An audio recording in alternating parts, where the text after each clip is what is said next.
if we're living 25 or 30 years after the end of our careers, and we are, that's a long time to sit in a lawn chair drinking pina coladas.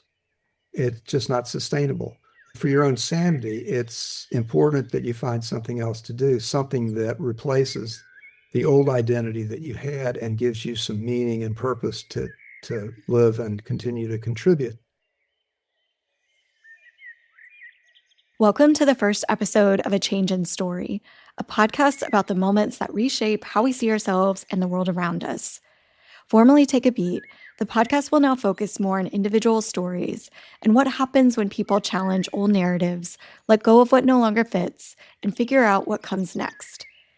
Each episode will invite you to consider a different perspective and what it looks like to rewrite your story while you're still living it. For this inaugural episode, you'll hear the story of Don Akchin and how he's changing his view of retirement and aging. After retiring several years ago and realizing that this stage of life wasn't exactly what he thought it would be, Don, who also happens to be a career-long journalist and writer, began researching the idea of retirement over the last century and how it's potentially changing as people are living longer lives.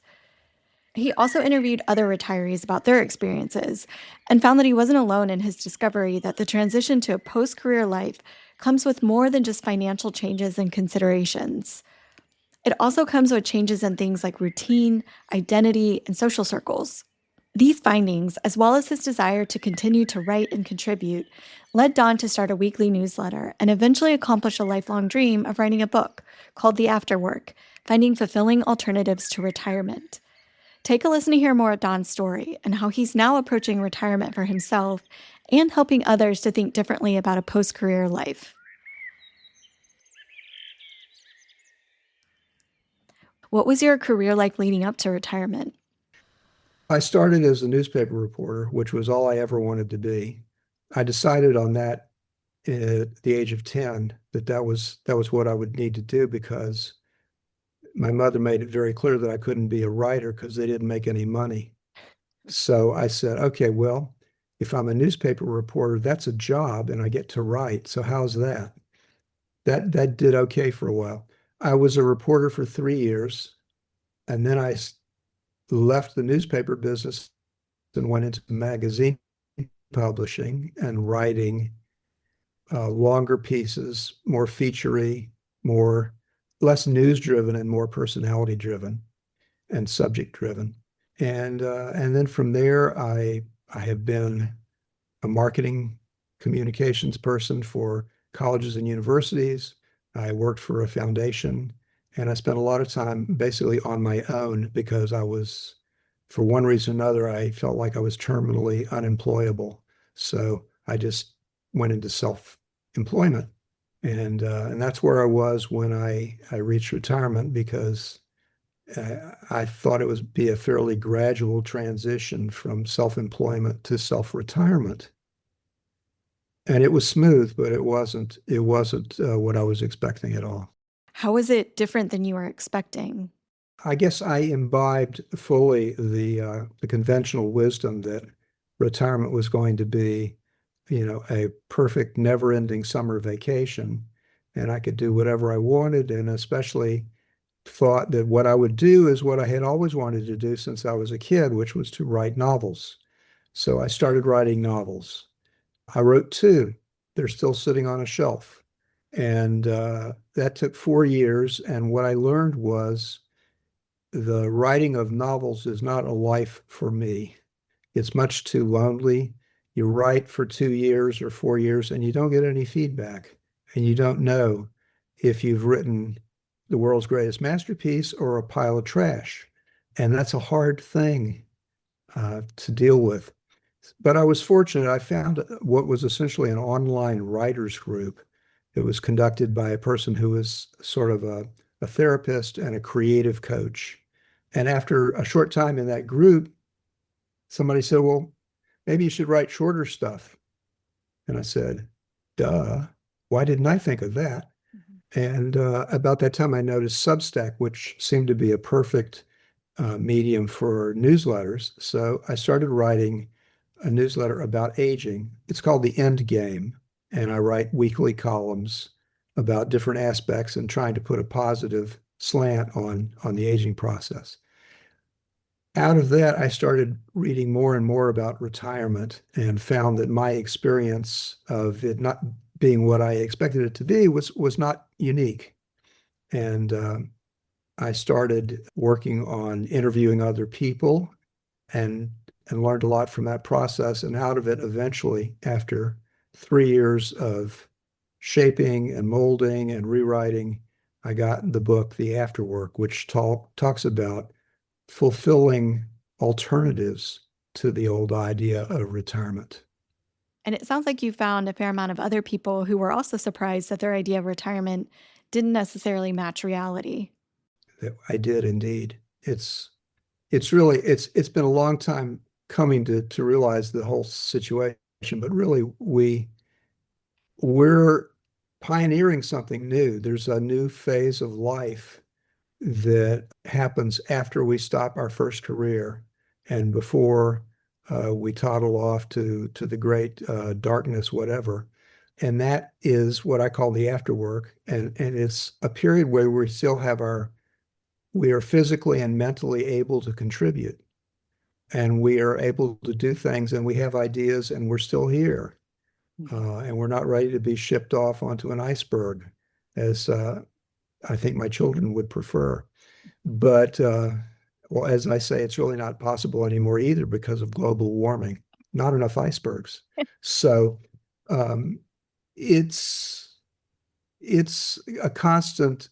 We're the pioneers. We're going where none have gone before into a world that's really not quite ready for us. Given your experience so far, and maybe after your initial shock or realization that it wasn't an endless vacation, how would you describe what retirement has been like for you? For me, it's been a discovery of a number of things. It's coming to terms with the fact that a lot of society is not able to see me anymore. I'm invisible. It's coming to terms with the fact that the society that we are living in was not built for longer lives, longer productive lives, and that if we want to change that, we're going against a whole lot of institutions that aren't structured to help us find that way. Did you find that to be a common theme among people you interviewed for your book, that others were feeling invisible? The hardest thing for me in the research was realizing that there were very few themes, that retirement is really a very individual project. Mhm. Everyone has their own path. What I think there is in common is that there's a period of seeking and reconstructing your career, getting used to the fact that the position that you've had is no longer the identity that you have and having to create a new identity. I talked to one person who had been a dean, or I'm sorry, as a department chair at a university. And he said, people always were very respectful to me and I could ask for, and they were very happy to do favors for me and all that. And then I stopped and I'm just an ordinary guy and nobody gives me any respect anymore. And I thought it was just because I was a nice person. Yeah. Surprise. Yeah, it's very tough. And some people don't experience it as difficult at all, and some people have a really hard time with it. The ones who seem to have the hardest time are those who have been career focused almost exclusively for their whole career. This is mostly men, although not exclusively. And then that disappears, and there's this big gaping hole in their lives, and they are not sure how to fill it anymore. Mhm. And nobody wants to hear I'm retired. That's a conversation stopper. Yeah, it's kind of amazing how many conversations revolve around work and what you do for a living. Yeah, it really is. But the thing that I try to emphasize in the book is that retirement as a term suggests that you're withdrawing from society, you're stepping back, and it's kind of an end point. And that was really how it was designed. But if we're living 25 or 30 years after the end of our careers, and we are, that's a long time to sit in a lawn chair drinking pina coladas. It's just not sustainable. Not to mention the financial difficulty of sustaining it, but and for your own sanity, it's important that you find something else to do, something that replaces the old identity that you had and gives you some meaning and purpose to live and continue to contribute. And I think most of us do want to contribute. And so what I have suggested in the book is that there are several different ways you can approach it. One, if you love what you're doing, keep doing it until you can't anymore. That's the lucky situation. Another option is to work part-time at something, maybe even in a different field, so that you can learn something brand new. A third is to be a volunteer. There are numerous nonprofit organizations that are critical to our society that keep the threads tangled together, and they need help, and the wisdom we've accumulated can be very valuable. And the last one is maybe you can take what I tried to do, take that childhood ambition and stay with it. If you always wanted to be a saxophone player, pick the saxophone back up again. And it doesn't have to make money, but if it's what you really enjoy, if it becomes a passion for you, live with it, enjoy it. And the other thing I emphasize is this is a great time to experiment because the stakes are really low. You've already spent your life doing all those adult things. Hopefully, you've paid off the mortgage. The kids are out of college and paid for, hopefully. You've done all the important stuff. And now there's not so much riding on you. And so it's okay to make mistakes. It's okay to try something and experiment. And if it doesn't work, okay, step away, try something new. So it's really a wonderful time that you can explore, be creative, find something new to get excited about. Which becomes somewhat of a mindset shift. It is entirely a mind shift. Based on your experience and your research for the book, are there things that you've learned that can be helpful with making that kind of shift? I think the most important thing and the most difficult thing is to acknowledge that you're aging, but not obsess about it or see that as a negative. And that's really hard because all of society is now telling you that if you're old, you're obsolete. And you have to find the positive side of that. And the fact is there's a lot of positives when you look at them. And at an older age, we tend to be more grateful for what we have, which is good. And if we can kind of focus on those things that are good in our lives and remind ourselves that we have a lot to contribute still, that helps offset the aches and the pains and the other abuses of old age. Were there any particularly interesting ways or avenues people had taken to contribute that you discovered when you were interviewing folks for the book? Yes, there was a woman who had been a teacher, and she retired at the age of 60 and became a stand-up comic. Great. Now, to me, that is the ultimate in bravery, but more power to her. I mean, that's great. I don't have a fear of public speaking, but I certainly have a fear of standing out on an empty stage all by myself and trying to make people laugh who don't know me. That's hard. Very hard. Yeah. So I salute her. And there are others. I mean, look at June Squibb. She's become a movie star. She's 95 years old. She's starred in 2 movies. Her career has blossomed in her 90s. I mean, she's always been there. Nobody paid much attention. She was a character actor. Now she's a movie star. There's no reason to quit if you've got the mental ability and the physical ability to keep contributing. And there are people like that all over the world who are defying expectations in different ways. And you don't have to be a movie star to find satisfaction in the after work. There's just lots of ways to do it, and it's really an individual choice as to how you go about it. Well, what comes next for you? What are you hoping to do after promoting this book? I hope there are a few more books in me. I often tell people that from the age of 7, I've had a very bad case of arthritis, and I finally satisfied it by having one book that I'm an author of, Yeah. but I'd like to do more.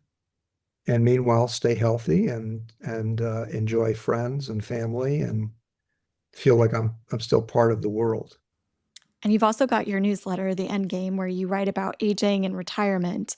Where do you get all your ideas from for each newsletter? Oh my goodness. I read everything and clip it or make notes of it. And I also have a group of friends who send me stuff when they see something they think might interest me. I call them the Baltimore Clippers because it's my own clipping service. But they're constantly sending me things they've seen that I might have missed. That's very cool. Is there anything else that you'd like to add that I haven't asked that you think would be important to mention? No, I think again, we're living in a strange time that the world is really not prepared for. We're on the cusp. We're a generation that is, in some terra incognita. It's the unknown, and we're pioneering it, and we're making this up as we go along. There aren't any rules yet. Whatever rules there are, we're creating them as we go. And meanwhile, the institutions that exist are just not there. They need to be reformed. They need to be changed. But in the meantime, they're not supporting us. So we really are on our own and we have to figure it out for ourselves. If you had a dream scenario in terms of institutional and societal support for retirement, what might that look like from your perspective? Well, sure. If you look at how healthcare is done at this point, healthcare is all about curing disease. And old age, to many physicians, is a disease rather than a human condition. And they're always trying to treat it. Mm. In the meantime, a lot of healthcare as you go older is being provided by unpaid caregivers, family members who take time off from work, younger siblings who don't go to work in order to take care of an ailing parent. And that affects the workforce. It affects your individual earning power and your own career trajectory. It changes a lot. That is not a system that's set up for success or for people living long lives. I think in higher education, for example, and they're starting to do this, seeing learning is not something that is wasted on the young, but is lifelong. Understanding that we're probably not going to stay in the same career for 40 or 45 years. We're going to have to be retraining all our lives. And at some point toward the end, we're still curious. We're still wanting to learn stuff and to making education available to older adults is really important. That's just one example. I think the government has a role that it has not stepped up to, and businesses have a role that they have not stepped up to. And businesses can talk all they want about how much they really appreciate older, mature workers, but when they force them out at 60 or 65, that's not walking the talk. Right. Well, I guess the pro of being a pioneer is that you get to invent the rules and make the rules. And then the con might be that it is unknown and kind of nebulous. Well, as I say in the book, an old boss of mine used to say, you can always tell the pioneers because they're the ones with the arrows in their backs. Well, thank you for pioneering the path. Thank you so much, Katie. It's been a pleasure to talk with you. You can find out more about Don, his weekly newsletter, and his book, The Afterwork, at his website, donakchin.com, which is also linked in the episode description. Thanks for listening and take care.